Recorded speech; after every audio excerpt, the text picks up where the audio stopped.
I pledge allegiance to the flag of the United States of America and to the republic for which it stands, one nation, under God, indivisible, with liberty and justice for all.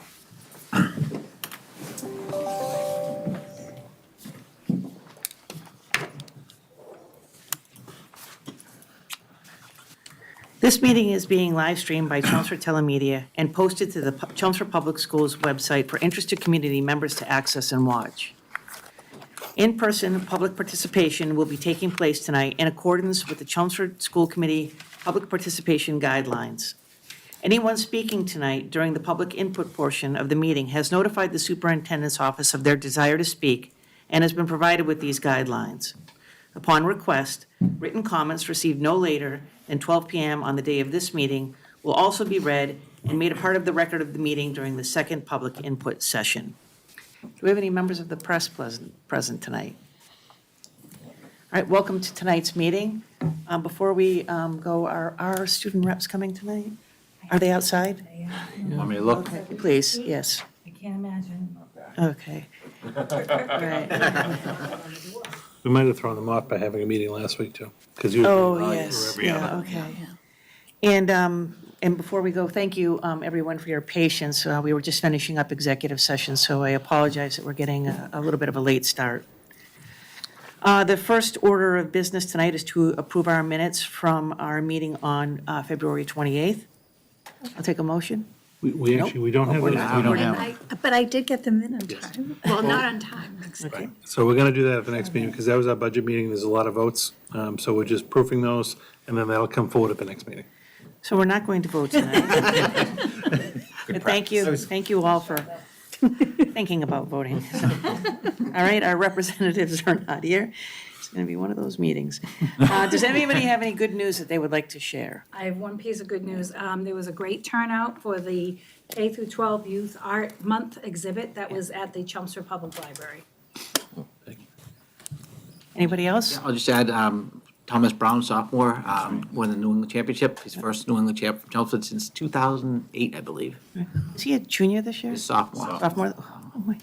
And then, do we have any other people advanced in New England's? Jack Walsh made it to New England. I don't believe he plays. I think he was one match away. So Because, the reason I mention that is because that's pretty impressive to Yeah. make it to New England, so congratulations to both of them. Does anybody else have any good news? I think our website is really so improved. It has so many running stories of great things that are happening to our students and our alumni that sometimes I feel like when I say something here, it might be redundant because it's already there. And that's a great feeling, actually. Thinking about that the website has become really an informative tool for the district and a good storyteller for the district. So I look at it regularly now just to see what's going on. All right, any other good news? All right, and then moving on to public comment. Yeah, just so tonight we invite Evelyn Thorne, who's the chair of the Chelmsford Arts and Technology Fund, up to, we'll sit right there, and just say a few words about the upcoming program.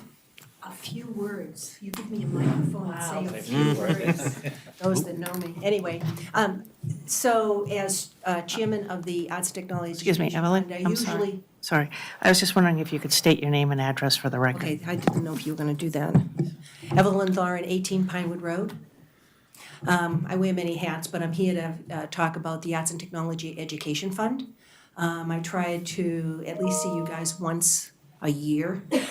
The same thing with the Board of Selectmen so that we can advertise that the applications are available. The deadline for those applications for these awards will be March 31st. They either have to be postmarked or I have to receive them in my inbox electronically by midnight. Last year, I received one at like 11:30 the night before. It was very interesting. The next morning, I get up going, oh, here's another one.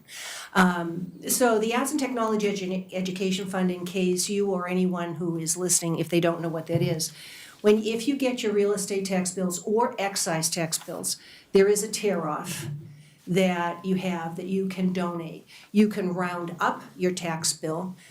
This year, when I took a look at the finances, $1.25, 25 cents, 193.45. I mean, it was really strange where people will actually round up for this particular fund.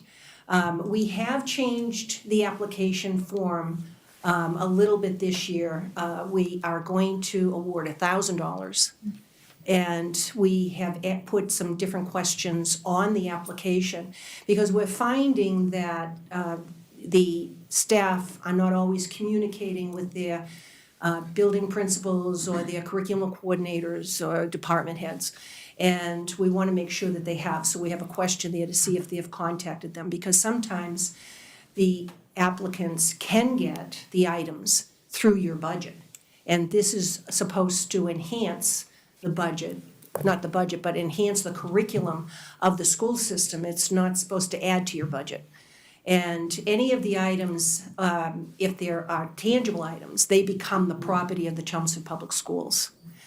So I don't know if you guys have any questions, but some of the things that we have funded in the past, electron microscopes, when we first started, it was all digital cameras.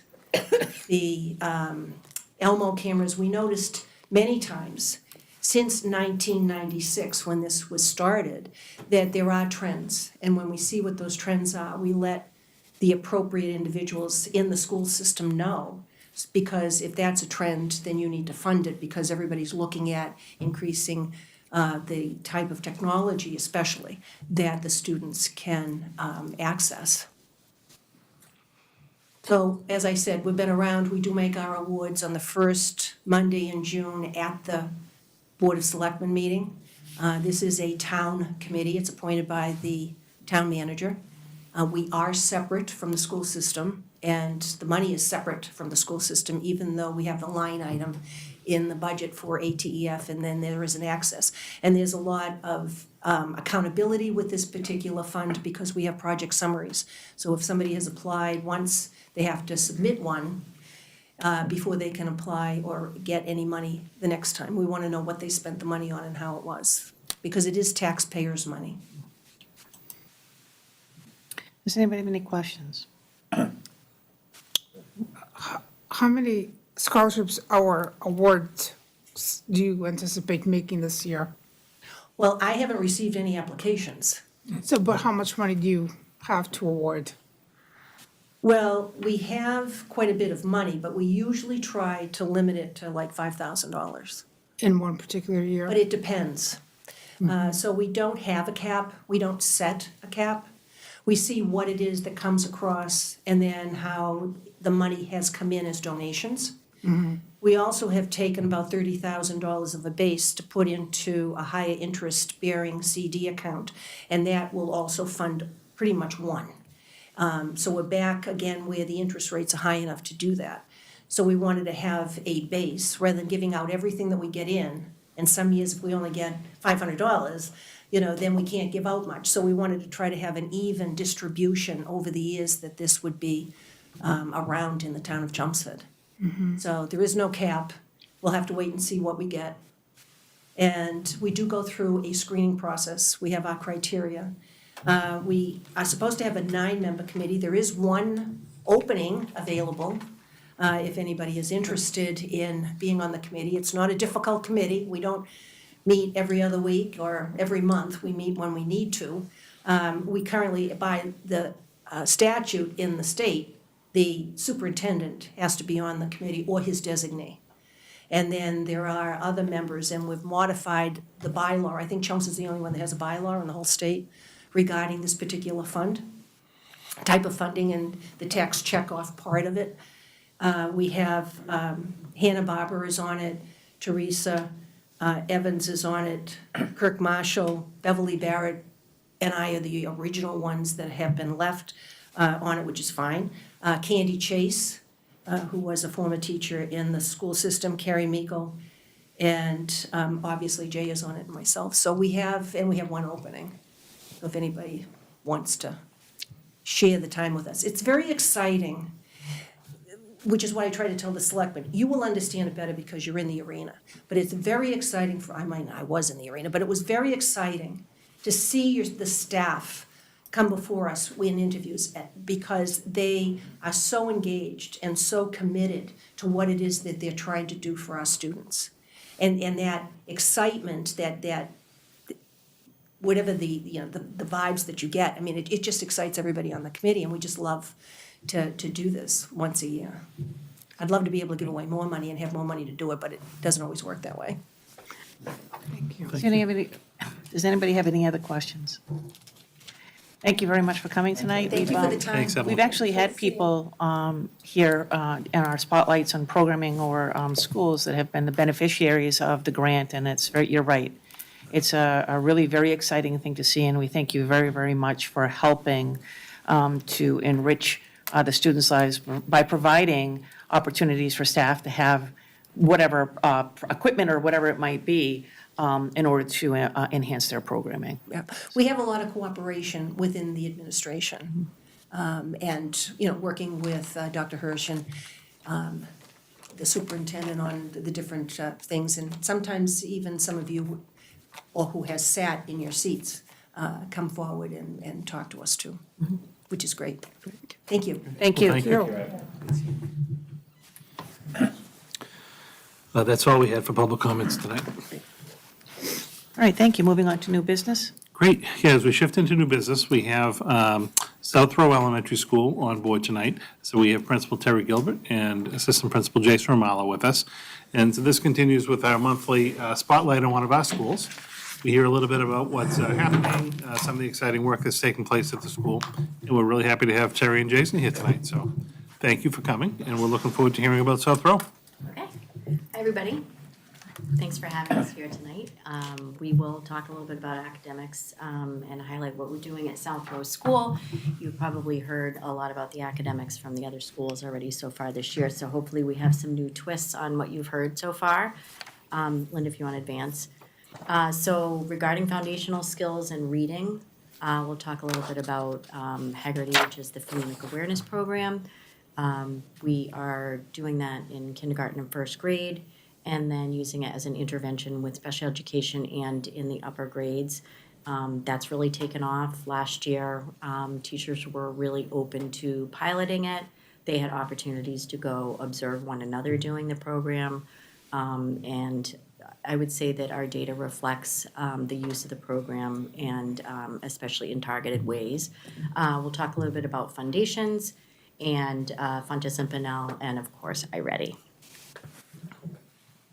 So regarding Haggerty, so I don't know how familiar all of you are with Haggerty. Yes, no? Do you kind of know? Okay, so we're going to show you a little video. But so phonemic awareness is being able to manipulate sounds, and it's really the base foundational skill for reading, right? It has nothing to do with like print. It's all about what you hear and what you can express. So students listen to teachers give direction, and then they do like callbacks based on the directions. Okay, so one of the most foundational skills with regards to phonemic awareness is rhyming.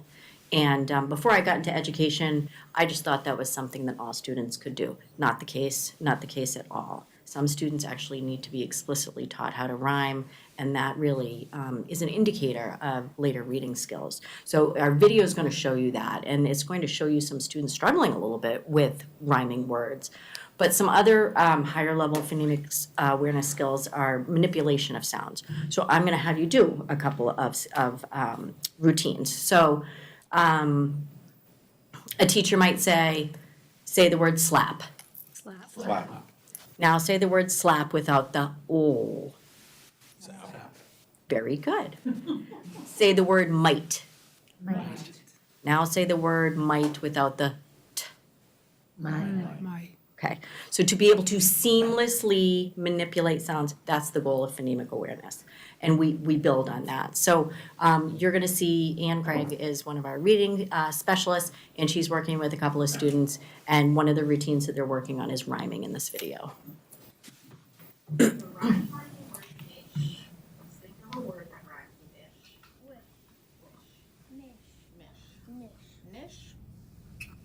Chish. Perfect, chish. How about utch? Mutt. It ends with utch, so much. Ush. Utch. Let's say say utch together. Utch. Utch. Utch. Okay, much. Much. Now, what's a word? Much. Watch. Luch. Much.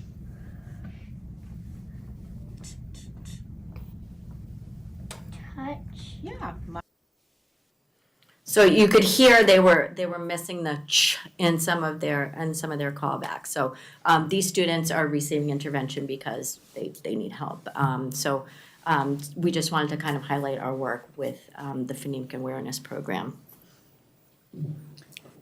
Yeah, so shifting a little bit to foundations. I know we've heard about foundations over the last few years, and we're going to feature a second grade student. So she has been involved with foundations since her beginning, her kindergarten experience, and she's going to talk to us a little bit about how it supported her learning. But just as a reminder, for those that may not know as much about foundations, it does really support our K through 3 students currently are engaged in the program. It supports their reading, their spelling, their handwriting, and their ability to engage and use multi-sensory techniques. Our students love it, but I'll let Sophia in Miss Kelly's class tell you how it supports her learning. Hi, my name is Sophia. I'm in Miss Kelly's class, grade 2. Foundations helps me know how to tap out words so I can spell them and read them. Do you like foundations, Sophia? Yes, it's really fun because Miss Kelly does really fun dictations. Awesome. Thank you so much for sharing. So as you can see from a student's perspective, she does enjoy foundations, and she hit some of the targeted areas that we're looking to hear about the success and the impact that foundations has. Just recently today over at South Row, we had a consultant in supporting our teachers, which has been welcomed. So coming in to give our teachers feedback on the foundations routine and also highlight some of the amazing work that they're doing, which was very well received today. And it's just great to see and get that feedback and also see the impact that it is having on our students. And I think our data is showing the impact and the support. So with regards to comprehension and vocabulary, we are using the Fontes and Pinnell program. There are so many resources that we received with that curriculum, including the interactive read aloud, which is very engaging and one of the students' favorite things. It really helps the students have rich discussions and builds oral vocabulary. And the word study program is in 4th grade. So that is kind of like the continuation of the foundations. They don't have foundations in 4th grade. So they continue to learn how to build words with the Greek and Latin roots and things like that, prefixes, suffixes. We use iReady to build reading skills as well. The students use MyPath, which is really that adaptive piece where it places them where they are, whether they are above, at, or below grade level, so they can work at their independent level because they are working independently. But teachers can also assign lessons in iReady if a student has like a gap in a particular skill area so that they can practice that skill. And then the teacher can kind of go back in and assess to see if they've closed that gap. We are actually doing an iReady challenge for the next 3 weeks, Linda. So it'll be around minutes and the grade level with the most minutes in math and then the most minutes in reading. At the end of the 3 weeks, will win some kind of a reward. This time of year, students, it's like same old a little bit with the iReady, so we figured it would kind of like spark their interest in it. Our school-wide challenges have been really successful with some other things that we have done, so we're going to try that. We also have an enrichment book club, so our librarian, Maria Ham, has been good enough to plan an enrichment book club, so it's been based on data and teacher recommendation.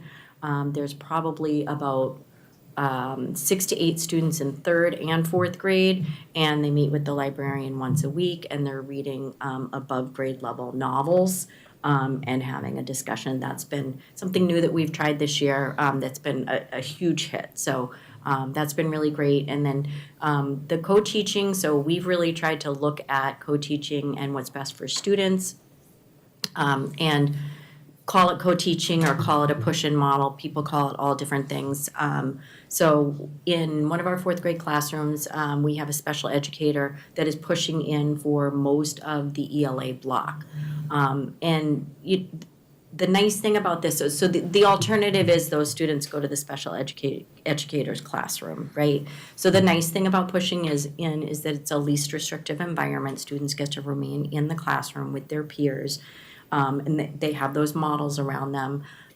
It also is amazingly contributes to time on learning, especially for students that are located in the pods where they have to travel to and from the building to get to the special education classroom and then back. And then it really is enriching for both educators in that they have the opportunity to plan together. And you really do learn a lot from one another. So students are able to see the special educator in targeted skill group, and then they actually move on and they get to see the teacher right afterwards. So within the ELA block, they have some time to work independently, but they are able to have 2 small group sessions. So that's been really successful this year as well. Okay, shifting a little bit to math, we're going to also hear from some fourth grade students on their thoughts about math centers. A lot of our classrooms in our building use that center model, similarly to what Terry's spoke about a little bit earlier about having that multiple opportunities to see teachers in the classroom, especially if there's a supported classroom. They're able to meet with a paraprofessional as well. So Tier 1 instruction happens throughout these centers. There's usually a mini lesson, small group targeted support. iReady tends to be a center. Sometimes there's partner work and games that are connected back to the goal and objective to the lesson. And it really allows the kids to have multiple ways to learn different topics that are aligned to the objective. iReady, as we know, we love iReady, is able to provide even targeted work that the students are at their level that they need support with, and even challenging them. As an enriching opportunity, we've collaborated with the wonderful Anne Swisbin, right? She's wonderful, to work with some of our students that are above grade level. So she's providing that enrichment style support, similar to the book club model, but in math, right? Being able to really push some of our students that are doing well that we want to make sure keep moving forward.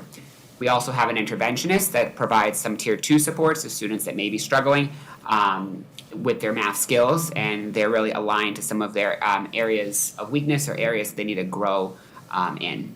So this next video highlights a fourth grade classroom about how math centers really supports their learning versus kind of a traditional model of maybe a teacher standing at the front of the room and then independent work. So let's hear from our fourth graders.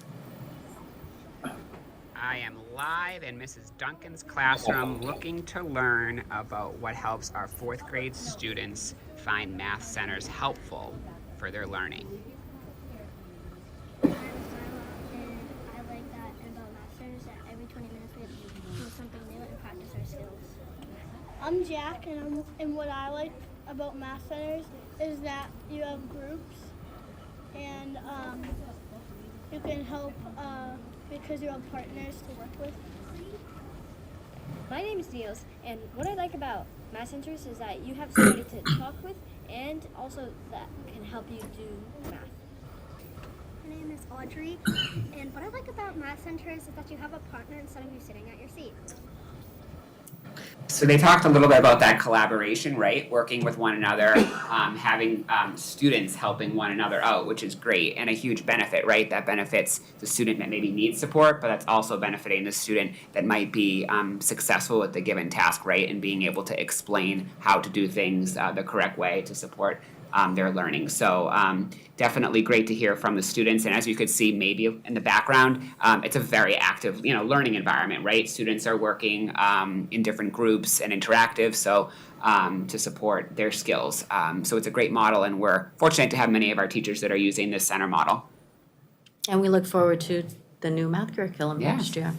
Yeah. Science and social sciences, we can't thank John and Stephanie enough.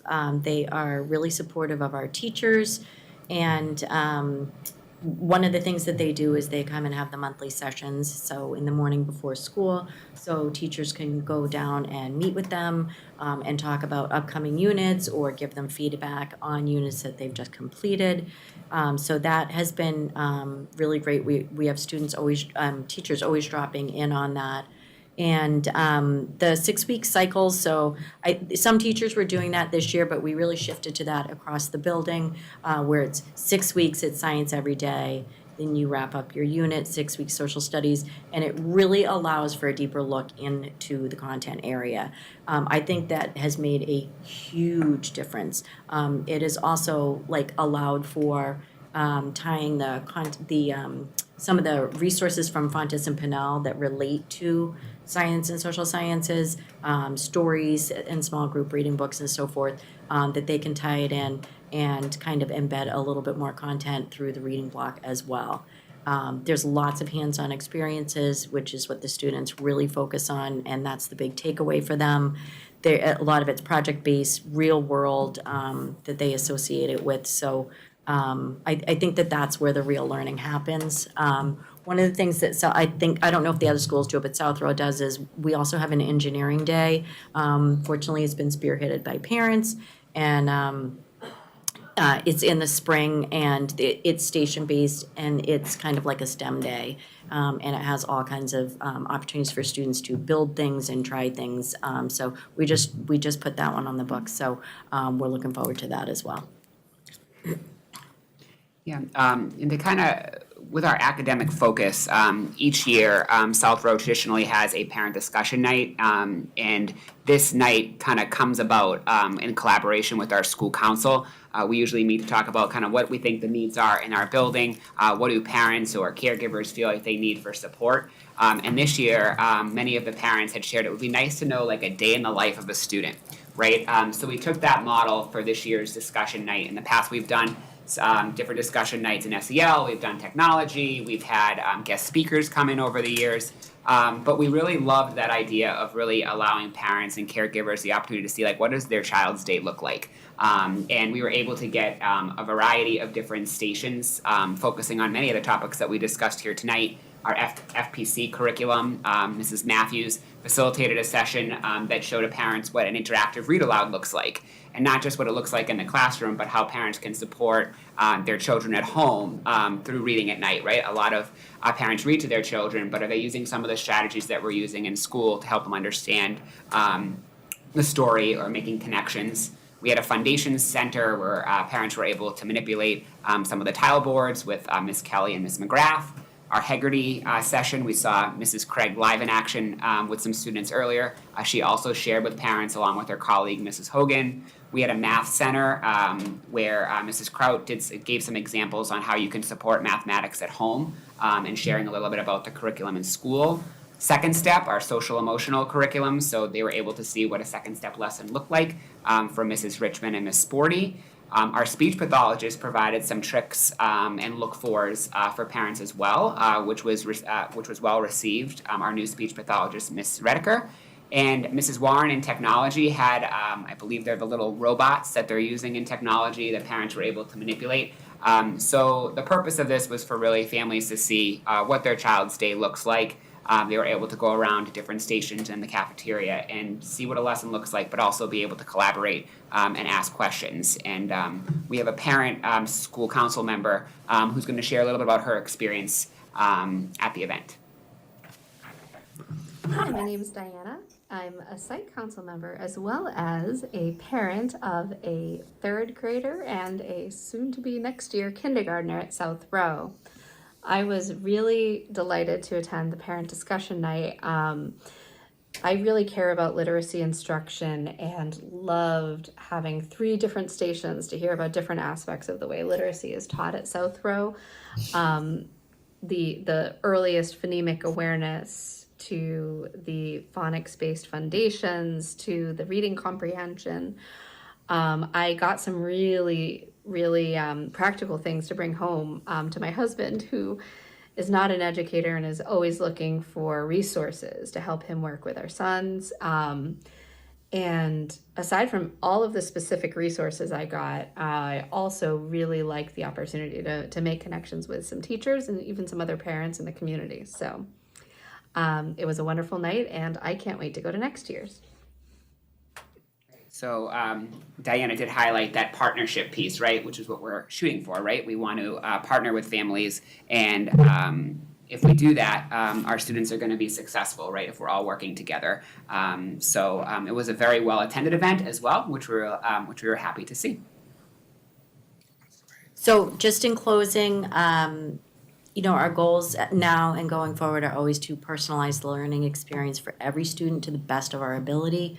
And we want to consistently partner with families on all levels, whatever their needs are, whatever their students' needs are.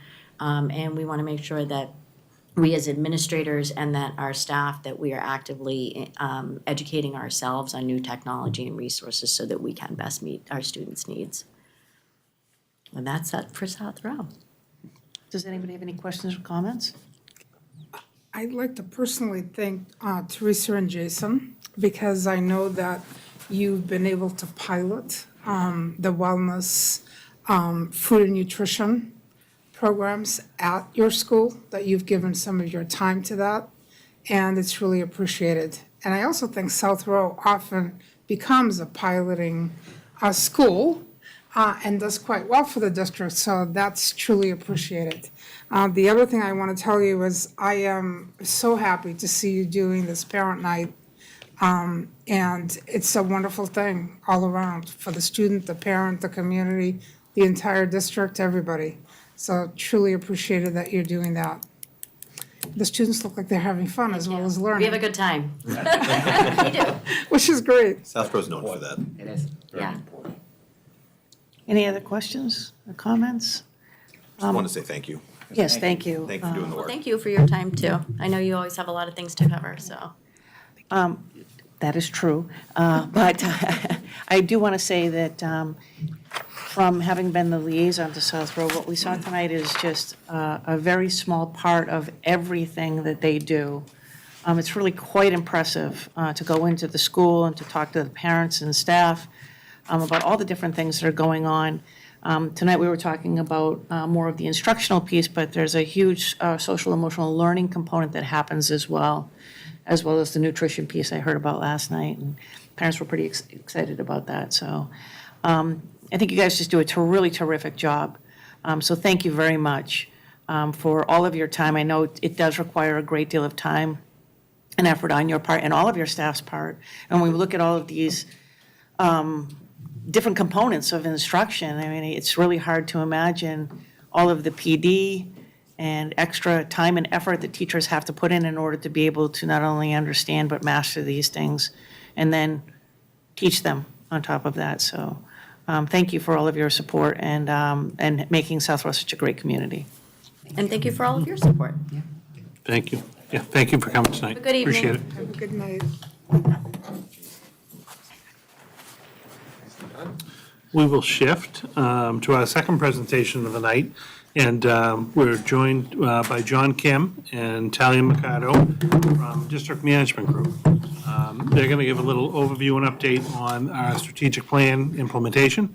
As you recall, we engaged District Management Group a year ago to help us create a strategic plan for the district. And then over the course of this fall, going into the winter, we transitioned into implementation. So that is ongoing.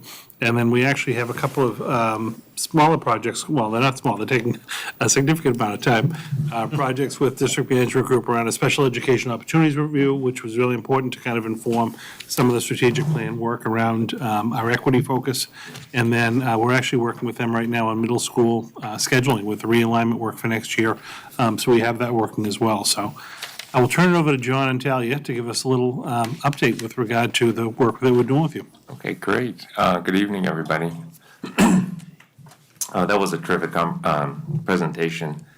I immigrated to the United States when I was 7, and my father, in his wisdom, said, I finished first grade in Korea, and he said, you don't really speak English, but your math is pretty good.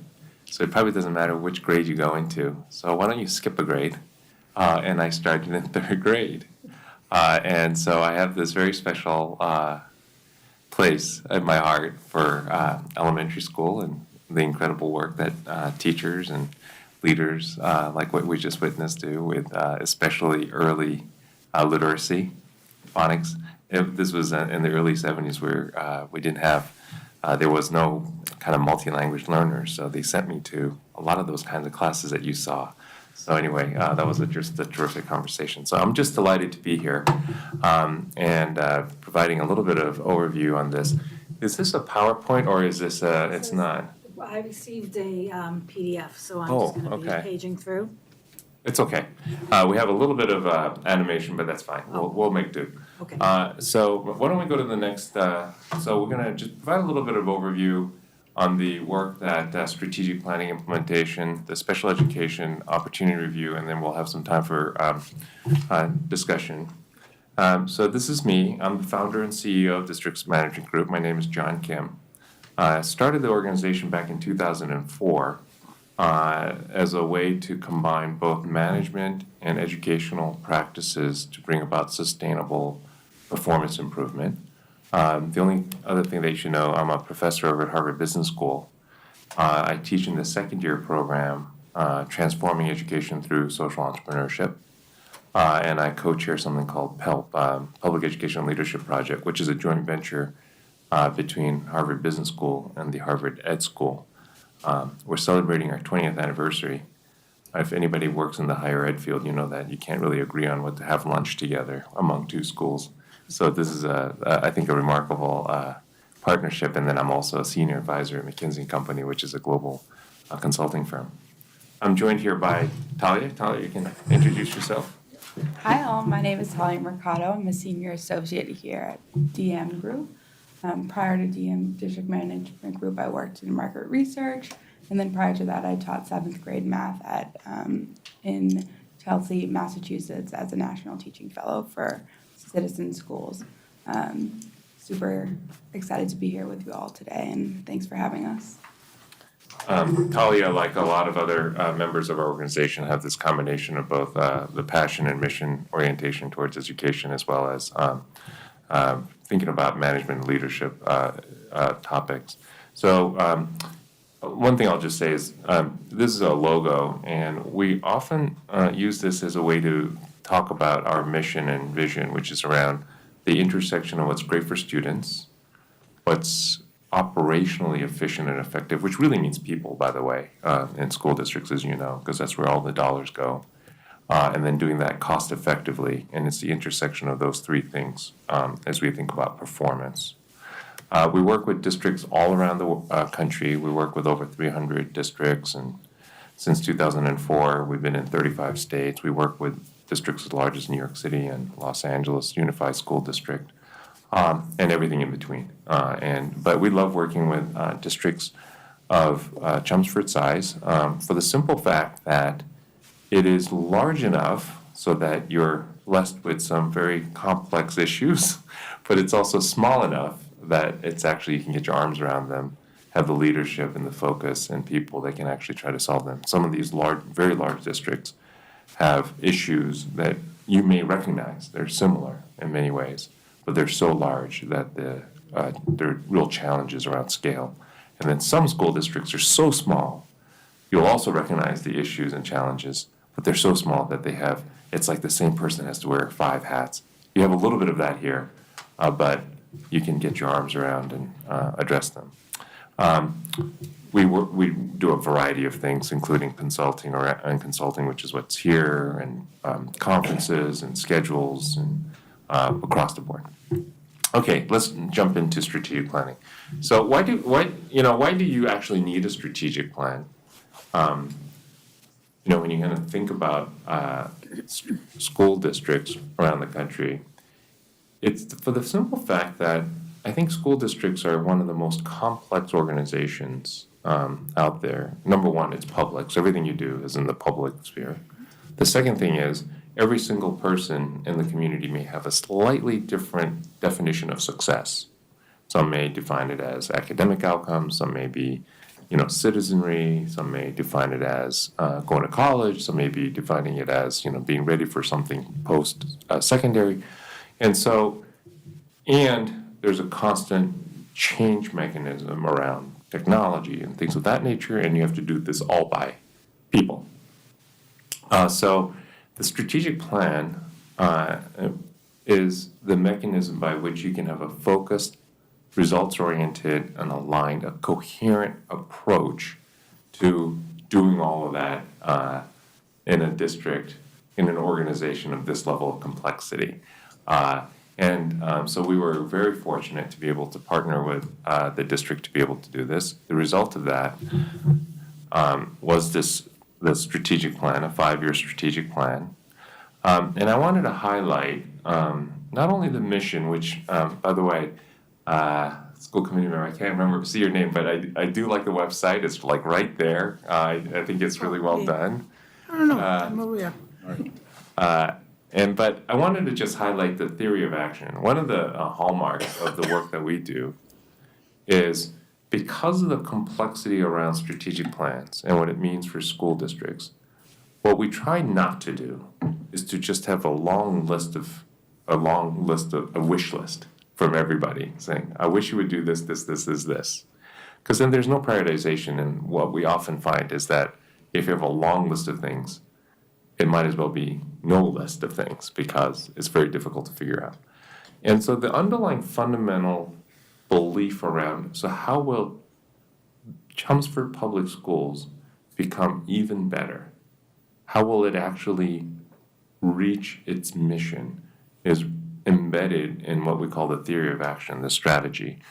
So I'll just read it out. So this says, if district leaders provide direction, rigorous curriculum, appropriate resources, and ongoing development, principals, school leaders create the conditions, the culture, and build the buy-in to ensure that these initiatives are implemented faithfully in a welcoming environment, and teachers foster an inclusive learning environment inside the classroom, ensure curriculum is accessible to each and every student, and build strong relationships, then we'll realize our vision that every student will reach their full academic potential, feel confident in themselves and their abilities, and grow into a strong community, members, and citizens. So what this really is laying out are the respective roles of the district leadership, building leadership, and in the classroom. It should also allow people to say, what are some things that we would do or not do? It's as important as to be able to say what we're not going to do as it is about what we're going to do. And so in the next slide, what we have done is to take that mission and vision, the theory of action, one back. The fundamental belief that will lead to long-term success. And then the strategic plan went all the way through the middle layer orange bar, the priority with measurable goals. What are the top 5 areas that the district will focus on based on this theory of action? And then the implementation part are the darker orange and the red part. And so the strategic plan ended essentially with the top 3 layers of this framework. And then now we're in the implementation of the initiatives and the action steps. And then if you go to the next slide, if you'll just focus on the orange boxes for a minute, we had academic achievement, equity, social emotional learning, human capital, and facilities and operations as the 5 priority areas in this particular strategic plan. And like any strategic plan, what we also wanted to do was to figure out a way to measure how we were doing against all those. So if you start at the top, it's focusing on percent of not only students making adequate grade, but really focusing on prioritizing 3rd grade meeting standards in reading and math. 3rd grade, as you know, is such a pivotal grade because this is often the point at which students go from learning how to read, for example, to reading to learn other top subject areas and being ready to be a good learner.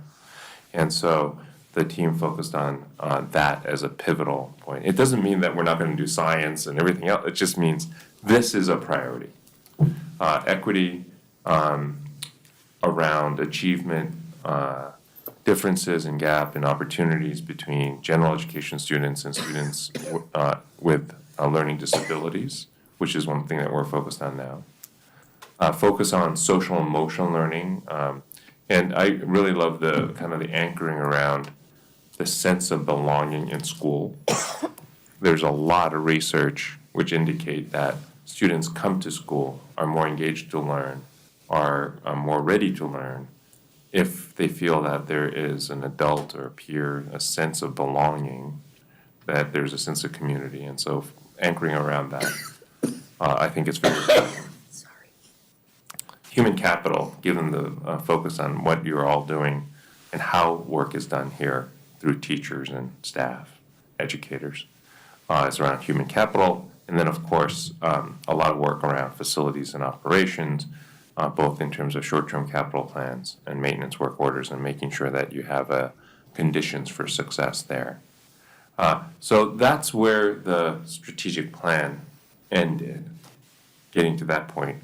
Now if you go to the next slide, we're into what are the actual initiatives that will bring a plan into reality and results. Really, at the end of the day, plan it's nice, it's a great communication, but really what you care about are outcomes, outputs and outcomes. And so here, each of those areas have been now translated into specific initiatives that are being undertaken by various members of the district, including some of you. So academic achievement, thinking about implementing a new math curriculum, math ELA benchmark assessments using iReady, district dashboards and reviewing adjusting school schedules.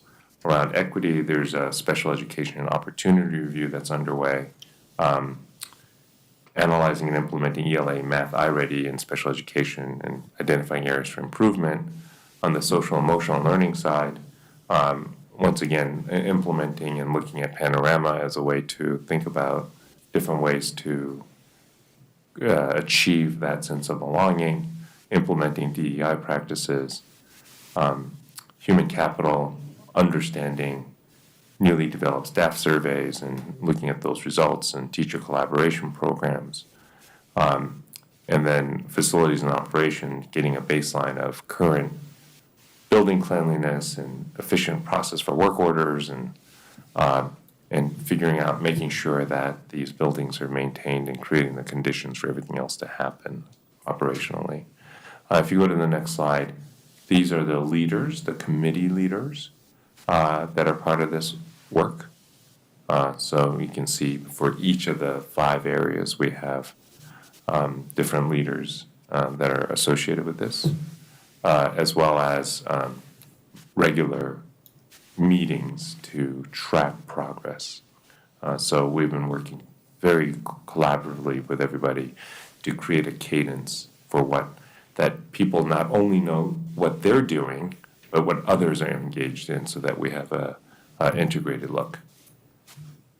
That's a quick overview. Let me pause here before I say something about the Special Education Opportunity Review. Jay, would you like me to just go on and then take Q&A, or do you want me to pause here? It's really up to the committee. Did anyone have any specific questions on the yeah. strategic plan or implementation before we shift into the Special Ed Opportunity Review? No? I guess we can continue. Okay, great. And we're happy to take questions overall, so. And then next slide. So this is now looking deeply at the Special Education Opportunities Review for looking at students with learning disabilities.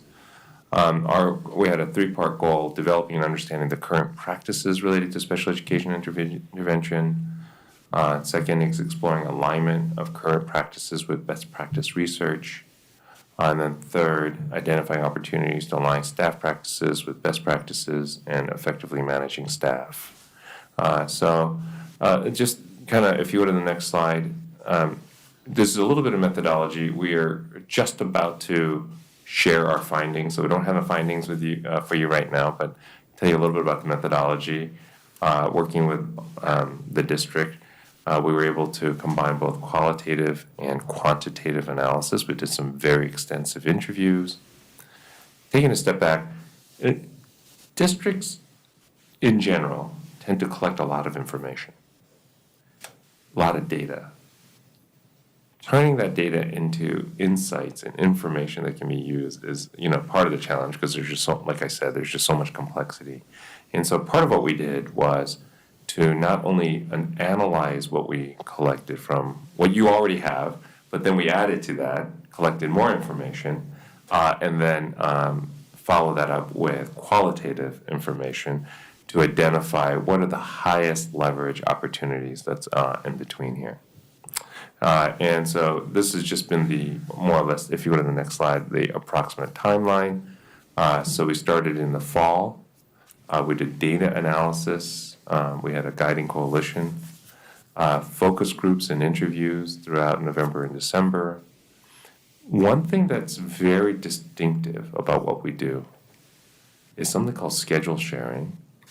We literally ask everybody who is involved in educating students with disabilities, how do you spend your day? And we try to break it down into very small chunks to find out what percentage of their time they actually spend with students.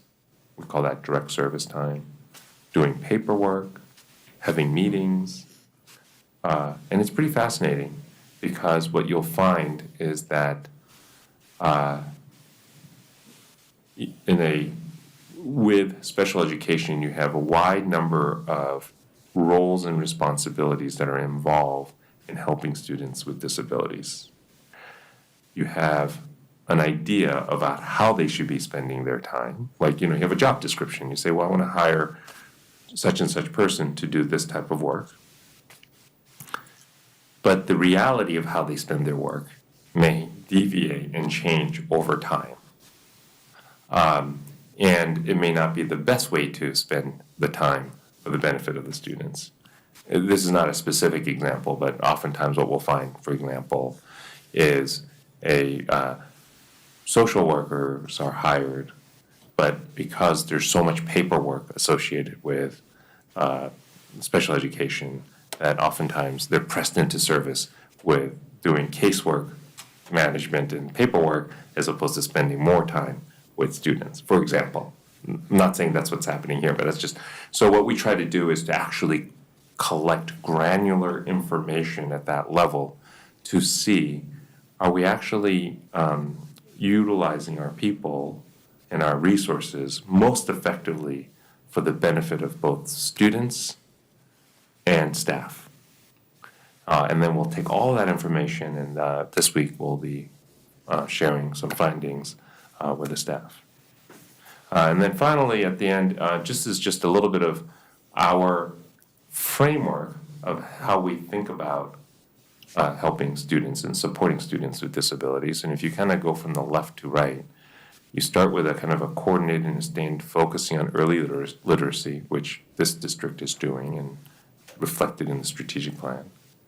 Rigorous general education curriculum and highly skilled staff, which I think we got to see a bit of that today in some of the presentation from South Row.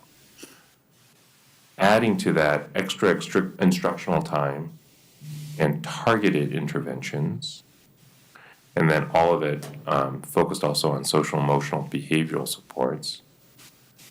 Underlying all of that is content-strong teachers, and then, of course, measuring and doing the data loop to make sure that teaching, assessment, learning is happening in an integrated loop. And then finally, I would just say that this is kind of the philosophy that underlies everything we do. We believe that it's possible for school districts to raise achievements to students with disabilities and manage costs at the same time. We say this explicitly because some districts, some organizations, believe that there is a trade-off to be made. Somehow, it's like, and we fundamentally believe that you can actually do both. But in order to accomplish this, school districts need an integrated set of services. You need better information, better practices, and staffing guidelines. General education is a big part of the answer. It's not about students with disabilities over here and everybody else is over here. It's really about integration of those. every district is different. There's a, so, there's eventually you'll see the findings that we're working on now, but, there's a tendency to kind of compare, like how are we doing against the state, how are we doing against everybody else? But there's a context and a reason why you are where you are. It doesn't, and from this point forward, what you also want to do is just get better. And once again, a real focus on change.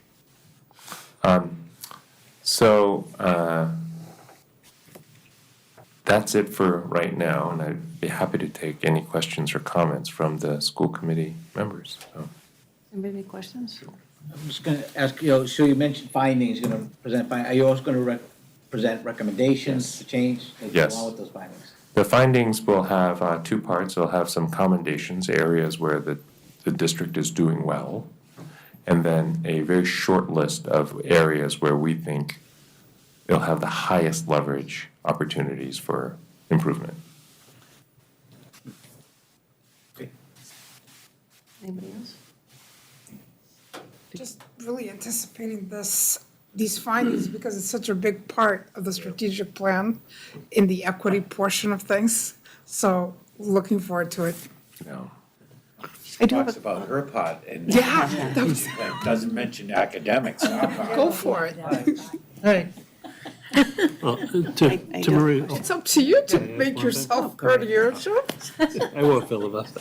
No, to just kind of piggyback a little bit on what Marie was saying, though. When we went through the strategic planning process, we certainly identified that there was an achievement gap among the special education students and the regular education students in the district, which was larger than we would normally see statewide.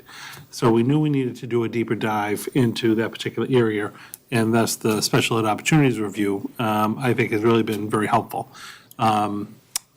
When we do look at even our implementation of the strategic plan, a lot of the work in this first year, even over this first 6 months, has been getting some baseline data in all the different areas, but particularly in the special education, or what we term the equity priority area.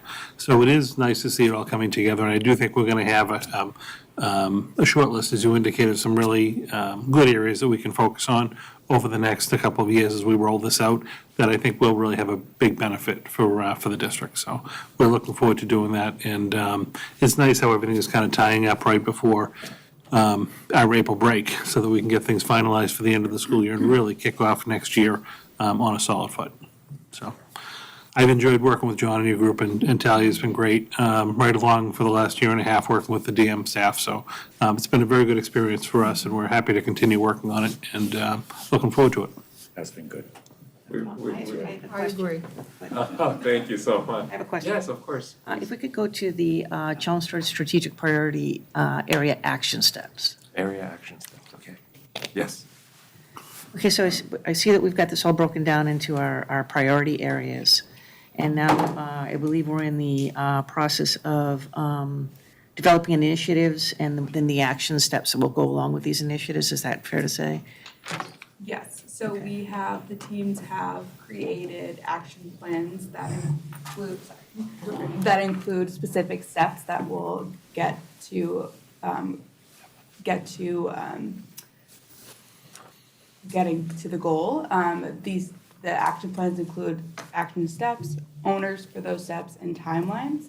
And so what the steering committee members are doing currently are meeting with their subcommittee teams to make sure that these action steps are completed. And we are also having a separate steering committee meeting to discuss with each other how everything's going. Are there any barriers? How can we help with those barriers? We're seeing collaboration across priority areas and steering committee members across priority areas. So just kind of opening up the space for everyone to provide updates and to help others. Okay. So when can we get a look at that or get a report on that? Because, I mean, we must have a starting point, and I would imagine we have some goals that we're going to achieve over the next 5 years until we ultimately get to where it is that we want to be. So how will that be presented to the school committee? So that we can kind of be up to speed in terms of what's going on and what initiatives are being taken, action steps, and the timelines for those things. Yeah, I see that actually now that the the plan is kind of coming into shape, particularly once we get the special education goals in there. When we do our annual goal setting for both the school committee and the superintendent and the district goals, we'll outline like what those goals are for the year, and then we'll have a periodic check-in over the course of the year. At the end of the year, we'll report, you know, how we report on our academic data. We'll report on where we're at with our strategic plan implementation. Okay, great. So that'll be coming forward too. So I just wanted to make a comment on that, because if you go to academic achievement, Thank you. first one is implement and pilot a new math curriculum for K through 12. So Jeff's area there is already doing its thing, because we had a presentation from Matthew on the piloting program that's coming. And we know that that's coming. It's part of the action plan already in action, even before we get the actual final report on it. But it was kind of exciting to see that going from paper to reality. And it's in Jeff's area. We're waiting for our report. Mostly. And Linda's. You'll get periodic updates on where we're at. Great. If I may, Chairperson, I think that we have a fairly well-structured, cadence of meetings and things like that. So I think that's easy to share. I think the one thing that I might just suggest is that as a school committee, the focus is on, are there real measurable metrics along the way? Right. And I just do this because one of the programs I run at Harvard is called Accelerating Board Capacity, and I'm working with school committees and school boards around the country. And one of the challenges that I always see is, and by the way, it's both wonderful and a little bit unusual that we have school committee members involved in the implementation. Actually, I think it speaks to the collaborative nature of how you all work together. But I think one of the challenging parts is we set these far off goals and we have annual goals, but trying to figure out, are we on track or not, is like the perennial question that I always find that school committees deal with. And one thing that may be helpful is to use the reporting that we have developed for the implementation to really figure out as a committee as a whole, how would we know we're on track? Like, how could we reprioritize and continually prioritize?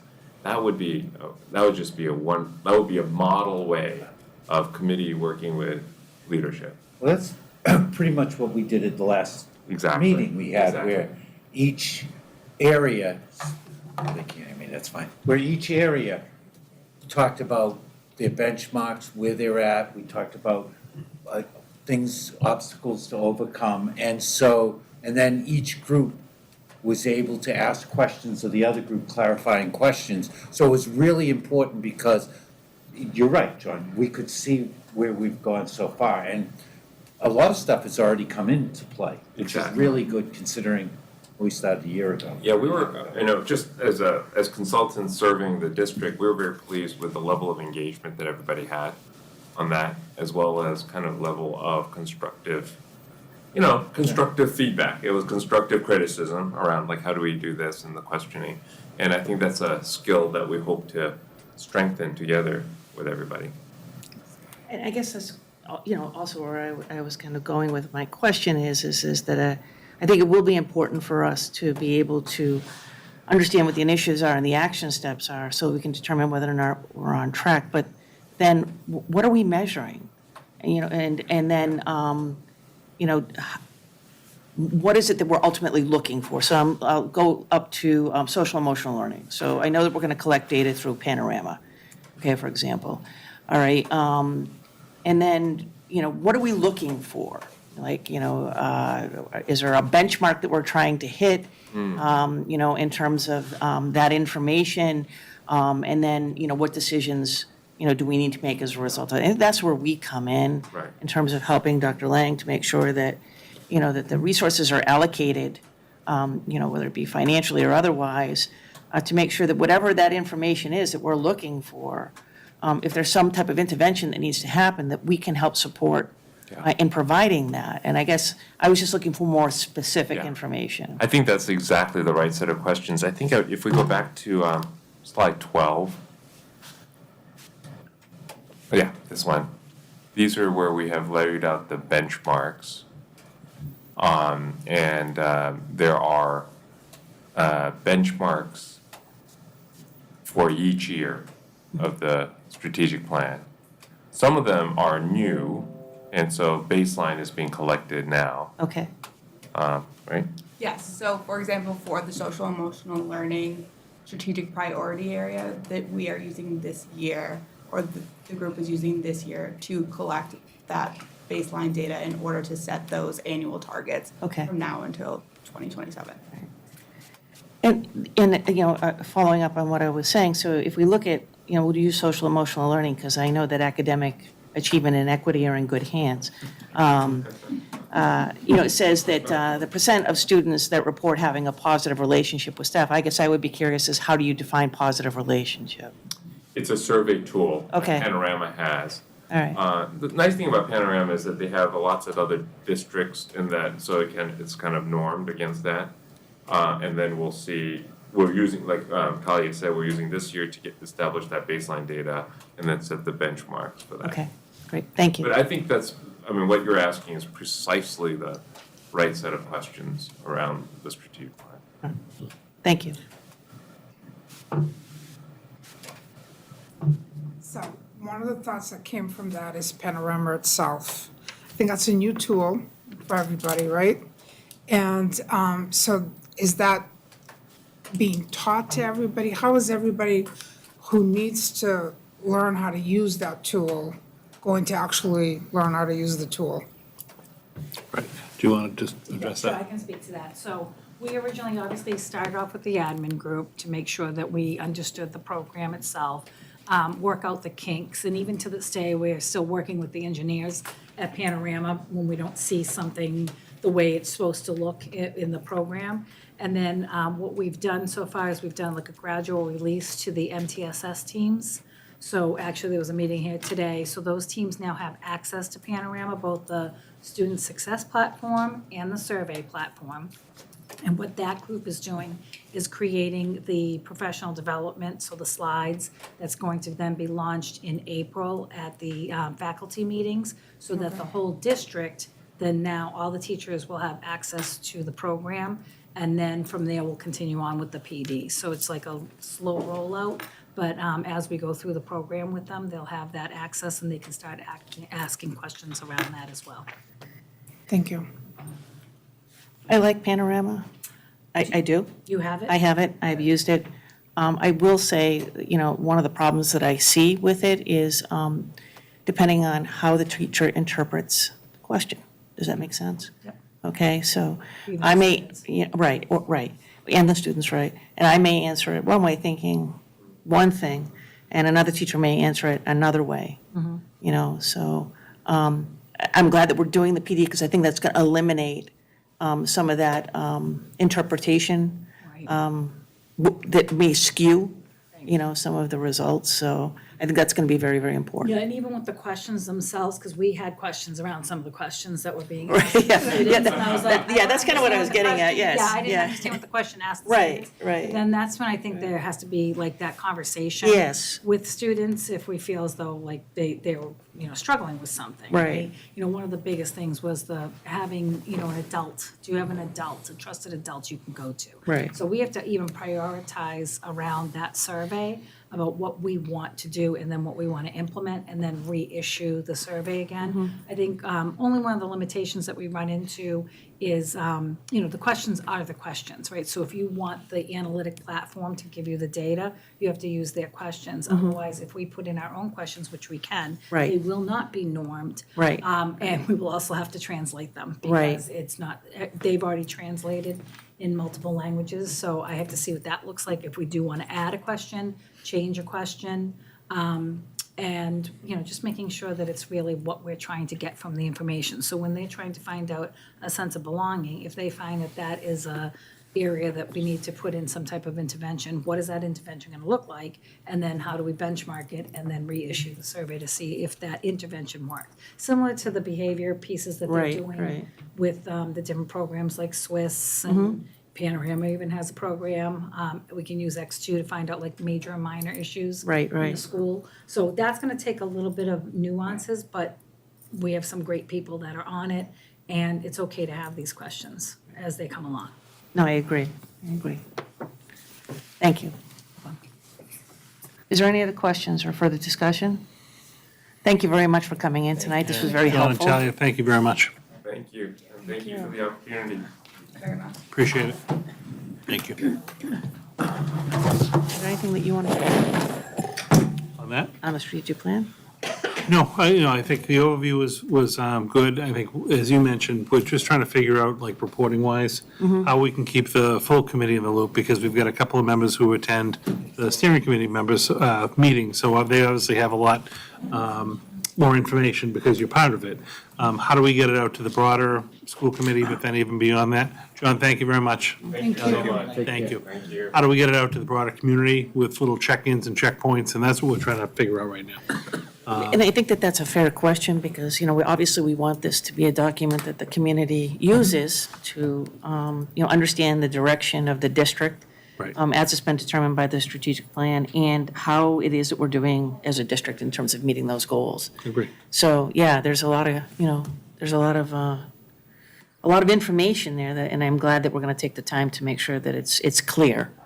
So. And I do think what's a little different this first year, because we do need to set and establish some of the benchmarks on some of these goals. We couldn't just come out of the gate and say, like on the SEL, Right. well, we want 90% of students to feel a sense of belonging, because if we gave out the survey, and let's say 92% already felt a sense of belonging, well, what do you then do to try to increase it for the next number of years? Right. So we need to get some of that baseline data, but people are working very hard in each of these different focus areas. And we will figure out a good reporting mechanism so that you get regular reports, the committee and community can receive them. And then we'll track year to year with our annual report, how we're doing. Great, thank you. Great? So, I'm sure Jeff will want to say something on this too. I think he will.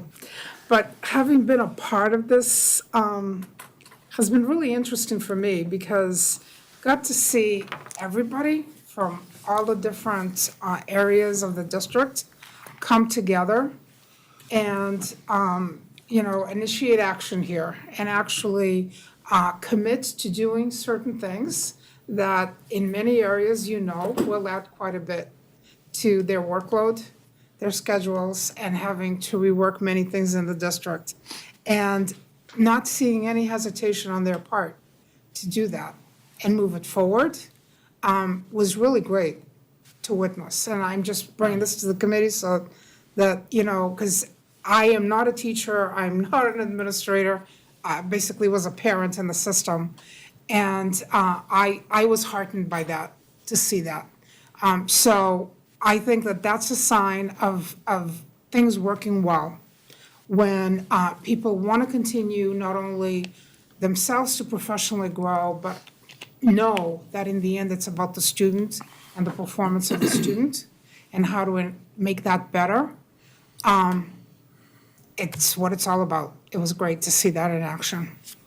I think one of the big parts of it was all the work done before. All the surveys, there was input from, staff and students and parents and the community. They looked at all the data. So when we came to come up with the priorities, we had that background and that information. So the DMG group did a great deal of work beforehand. And,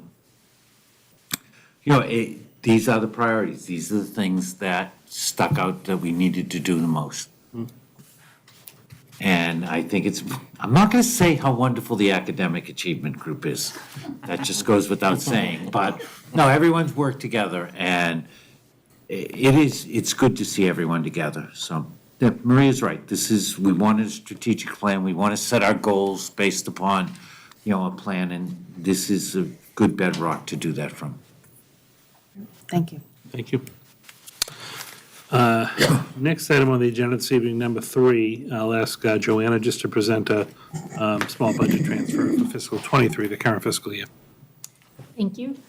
So before you tonight is just a little memo asking for a budget transfer for the music department between 2 different DESI function codes from textbooks, instructional materials over to supplies. So they can put together a new choral library music storage system.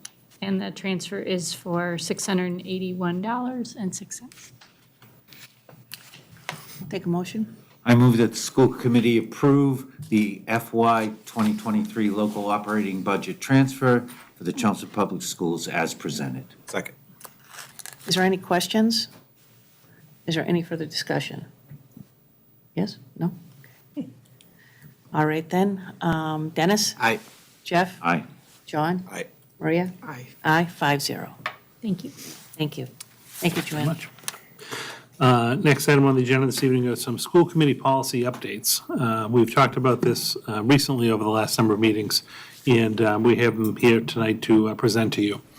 So Dennis and Maria were a subcommittee that took a look at our current policies. As you know, we're part of the Massachusetts Association of School Committees, MASC, has a policy process where every once in a while, when there's an update to a policy that they recommend, that they vet, that they notify school committees, you should go in and take a look at this particular policy. Here's a new piece of legislation or a new reference or whatnot that has come along. So it took us a little bit of time to go through them all. There was a little bit of a catch-up kind of coming out of the pandemic. But we have 10 policies before you this evening to look at, to amend, 1 to rescind and remove, and then 1 new policy to consider. The way we broke this down for you, just in your review, this was shared with, again, Dennis and Maria in the subcommittee. I gave you the red line copy of the policy, just so you can see all the changes, and then I did like an accept change, so you could read a clean one, because sometimes it's very difficult to read the red line. But you have that for each of the policies before you. So I would recommend, and a couple of these I just want to mention. The first 2 are pretty lengthy. They deal with non-discrimination and the sexual harassment. Those actually went to Andy, the attorney's office, for review, and he and Felicia weighed in on the language in those. So those have been vetted by your legal counsel as well. But I would recommend you just kind of going policy by policy, asking questions, concerns, and voting to either amend, rescind, or establish on a one-on-one basis. Once you take that action, we'll work with MASC to get everything updated on the website. Just to add, when Maria and I look at it, a big thank you, by the way, to Jay's administrative assistant, Robin, who did a lot of work putting us all together. But went through them and we sent them back to various people to kind of look them over to make sure they weren't conflicting with what we're currently doing. So we sent some to Joanna and some to Linda and Jay and some other people, just to make sure that, any sort of changes we were going to make weren't going to affect the way we do things in the district, so. Yeah. So they've been pretty well vetted by a lot of people. Yes, and a big thank you to Robin, but also to you, Dennis. You did a lot of work on this. Thanks. Thank you. So Dennis, we're going to take each of these individually. So do you want to give us an overview? How do you want to do this? How would you, you were in the. Well, most of the, Okay. we could look at them real quick, but most of the changes were minor changes, legal Yes, references and language changes. I mean, the first 2, again, are a little bit more sizable. So I don't know if we want to go through those in detail or. The first 2, and I can't even fully speak to this, Right. the first 2 are really, were realigned because there were changes in the legislation. Right. So that's why we sent those 2 to Andy, the attorney's office, to go through, he and Felicia. Updated policy AC, which is the non-discrimination, it includes staff, students, everyone, and then the sexual harassment policy, because sometimes they do go hand in hand. So those do have some updates, but they're all based on legislation that had come forward, and that is right from your lawyer's office. So did these go to HR so that the staff handbook can be updated as well? They do, yes. So these are links that Okay, will great. actually get up. Once we approve them and get it up on the website, Diane actually worked with Andy as well. Okay, She'll perfect. update the links in the employee handbook. Excellent, thank you. And she was one of the folks who reviewed. Yes. She did. relative- Yes, yeah. yeah, especially these ones. To go with them. Yeah, these are just like, there was new legislation, new other things, so these are just making sure we're in alignment with all that, so. And a lot of it's legalese, so.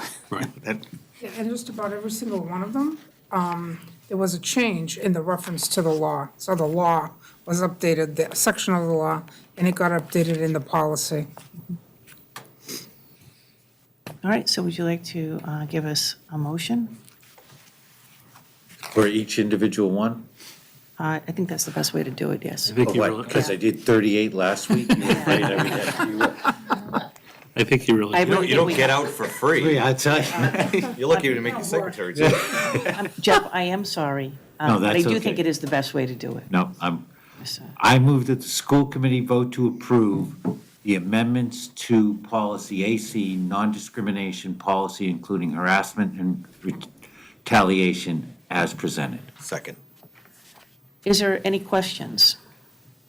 Is there any further discussion?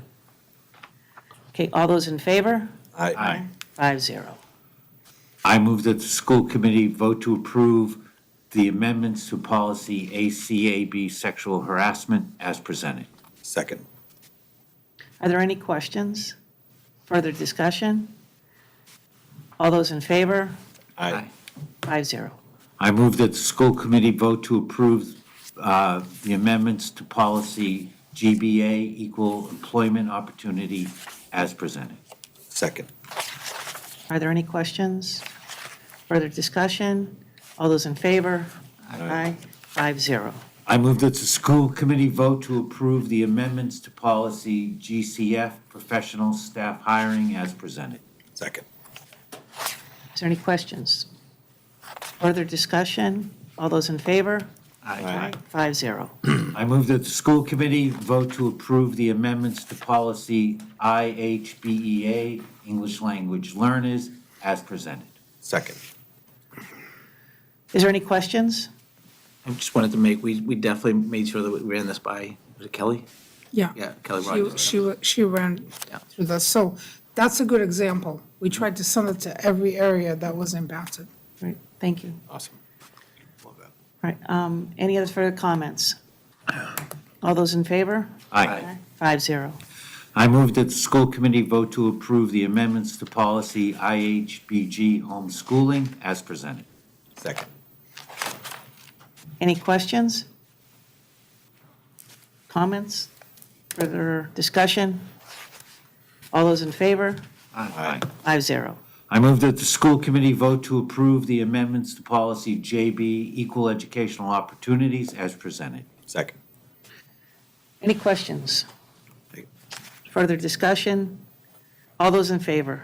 Aye. 5-0. I move that the school committee vote to approve the amendments to policy JFBB, school choice, as presented. Second. Any questions? Further discussion? All those in favor? Aye. 5-0. I move that the school committee vote to approve the amendments to policy JIC, student discipline, as presented. Second.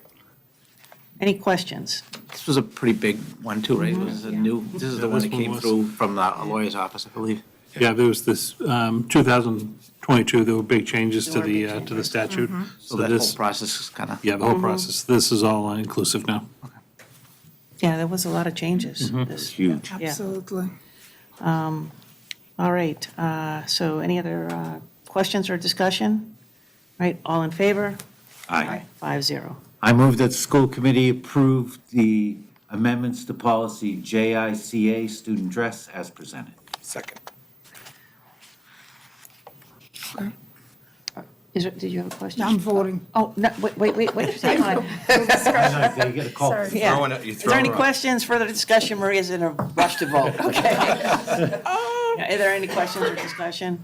All right, all those in favor? Aye. 5-0. Sorry, It's okay. there's one missing. All right, so moving on to policies that we are looking to rescind. Jeff? I move that the school committee vote to rescind a policy EBCFA, face coverings, as presented. Second. Are there any questions? Now, this was just one was we went through, we found out that we Right. still had that policy in there, and Yeah. since we're not still using it, we figured it'd just be. This is better like to a take it big out. moment. Any further discussion? All those in favor? Aye. 5-0. I move that the school committee vote to establish the new policy, policy JEBA, upper entrance age school admissions as presented. Second. All right, are there any questions? Just- Everybody clear on this one? Yeah, I wonder if Okay. Linda could just clarify, because it's a Sure. new policy, so. Yeah, sure. So actually, we had started looking at this policy back prior to the pandemic, and then the pandemic took over.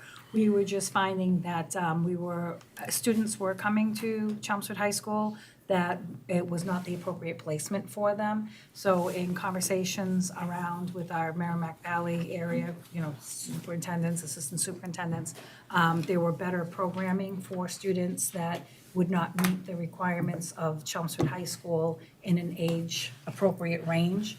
So working with the attorney, we put together this policy so that we could move people to the appropriate programming for their given age, instead of being in high school and not being able to finish high school. All right, does anybody have any other questions or comments? Okay, all those in favor? Aye. 5-0. Thank you very, very much, Jeff, for reading those, and Dennis and Maria for doing the work on putting this together. And especially Dennis, he really did, he put tremendous amount of work in it. Robin, no, but all of you did. And we'll make sure that I'll Yes. work with Robin to get them updated on the site, so. Right, and please thank Robin for us I as will. well. All the kudos to anybody that does the work on policy. And You have an ex-policy program. Policy. Oh, I know, I She see just, that. she stayed, I bet you just stayed.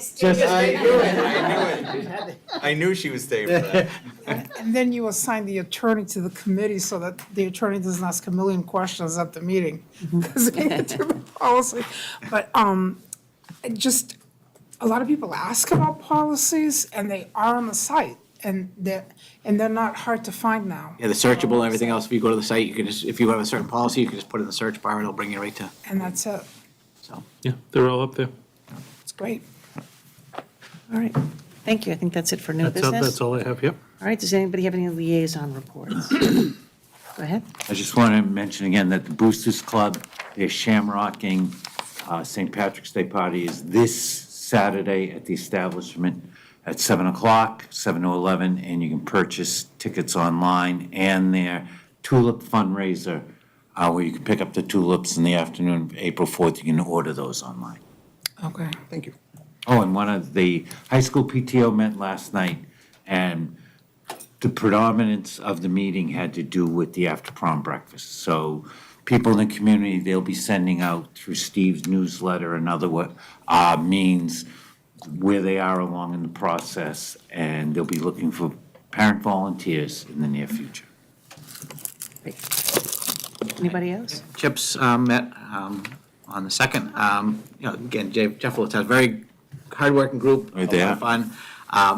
What's amazing about Chips is, the amount of enrichment they do with these kids. Their philosophy is, whatever money they bring in, they want to spend it that year, because these are the kids that, whose parents are paying the money. So they have, I just counted like 8 different enrichment activities between now and the beginning of June. So, they really do a great job at making sure the kids, get use of those funds that they have there. So, Center School's meeting on Wednesday of next week, on the 15th, and just to kind of another plug, Center School Science Fair is the following night on the 16th, so if anybody would like to come help out, you can contact the principal full reader, and I'm sure they'll love to have you help.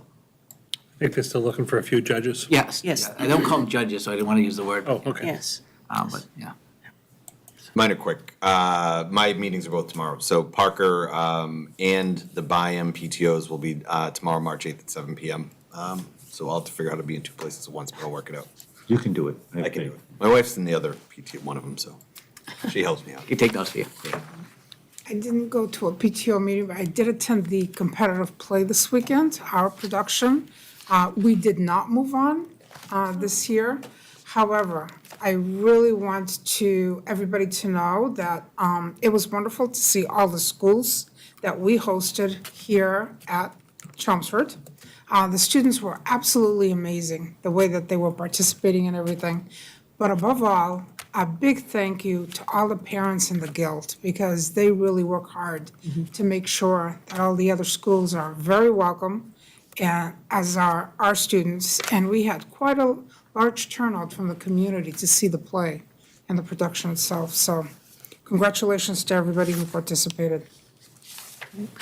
I had the South Row PTO meeting last night, so we certainly received updates from Principal Gilbert and Vice Principal Romalo on a lot of the things that they're doing academically. They also have a lot of upcoming events in the works. It's nice to see them returning to some of the things that we haven't had the opportunity to do over the last couple of years. And just a really terrific group of parents committed to doing a lot of really awesome, enriching activities. I did want to mention the community read-in. Does anybody have, so Joanna Shaw, Joanna, if you're listening, I'm really sorry. But she sent me something to read, and I can't seem to locate it right now. But I believe the community read-in is coming up next week. Yeah. Right? And so I would really encourage people, that are tuning in, if you would like to participate in that. We're going to get something up on our website about the community read-in so that people, can learn a little bit more what it's about and have the opportunity to sign up. You want me to read her email? Please, that would be terrific. Thank you so much. Good morning. The Chelmsford Community Read-In is back after its pandemic hiatus. This year's read-in will be held March 13th to 17th. The read-in is a week where community volunteers are invited to spend about 20 minutes visiting a preschool or elementary school classroom to read a book to the students. The idea is that the kids see that their entire community, not just the parents and teachers, are invested in their education and learning to love reading. If you're able to give a little of your time, please take a minute to fill out the form. There's a link there.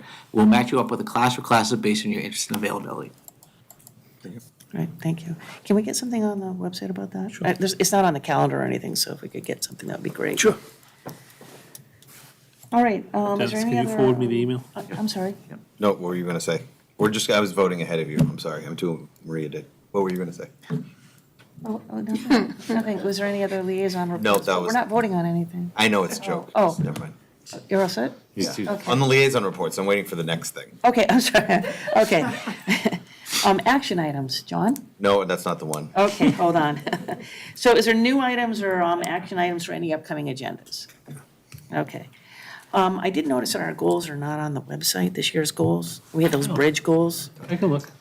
Great, that would be great if we could get them there, because I think we're moving along. We've done it, we've accomplished a couple of them, and I know that we are going to be discussing them at an upcoming meeting, but. I think on the 21st. Yep, and so if we could get those on the website and people could plan on, speaking to that, that would be terrific.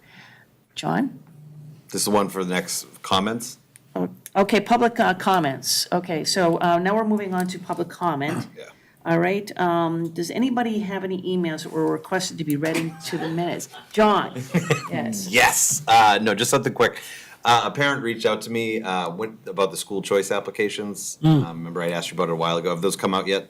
No, normally the first meeting in March is when I'll bring a recommendation to the committee, and you, Isn't this the first meeting in March? I'm sorry, the first meeting in April. I'll bring a recommendation to you where you will specify how many seats we're going to open up.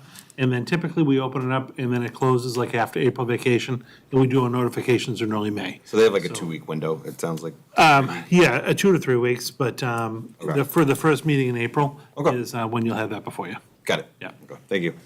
You're welcome. Sorry about that. Thank you so much for that. Does anybody else have any emails that need to be read into the minutes? Nothing? Okay. I just think it's the back-to-back meetings that is probably throwing me off right now. I don't know. Yeah, there's like 3 in a row. See, February, we always push the meeting after, for the vacation to the week after, and then that's our budget meeting, so we did convene last week.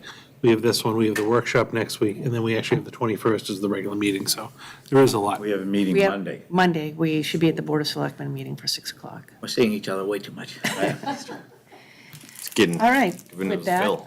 I will entertain a motion to adjourn. I move that we adjourn. A second. All those in favor? Aye. 5-0. Thank you, everybody.